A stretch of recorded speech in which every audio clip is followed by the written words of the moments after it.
కర్నూలు జిల్లా SP Shri Krishnakanth sir గారు మరియు ఎస్సీబీ అడిషనల్ ఎస్పీ ఇన్ఛార్జ్ మన నాగరాజ్ సార్ గారు, అలాగే Kurnool enforcement superintendent Ravikumar sir గారు వీళ్ళ యొక్క ఆదేశాల మేరకు మేము అక్రమ మద్యంపై నిఘా ఉంచి మంత్రాలయం మండలం మంత్రాలయం పంప్ హౌస్ దగ్గర మేము రెక్కి నిర్వహించుతుండగా ఒక ఇద్దరు వ్యక్తులు కోసిగి మండలం చిన్న భూంపల్లి గ్రామానికి చెందినటువంటి గోవిందు మరియు శివకుమార్ వీళ్ళిద్దరూ అక్రమ మద్యాన్ని తరలిస్తూ ఉండగా ఒక 4 బాక్సుల మద్యము ఒక మోటార్ సైకిల్ని సీజ్ చేయడం జరిగింది.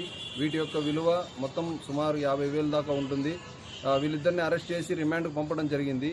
పత్రికాముఖంగా మరియు ఎలక్ట్రానిక్ మీడియా వారి ద్వారా నేను ప్రజలకు తెలియజేస్తున్నది ఏమంటే, ఎవరైనా కూడా మా ఈ యొక్క అక్రమ మద్యం గురించి మాకు సమాచారం ఇచ్చినచో వాళ్ళ వివరాలు గోప్యంగా ఉంచి తప్పకుండా కఠిన చర్యలు తీసుకుంటామని తెలియజేస్తున్నాను. నా యొక్క మొబైల్ నెంబరు 9440902579. నా పేరు భార్గవ్ రెడ్డి, సెబ్ సిఐ, ఎమ్మిగనూరు.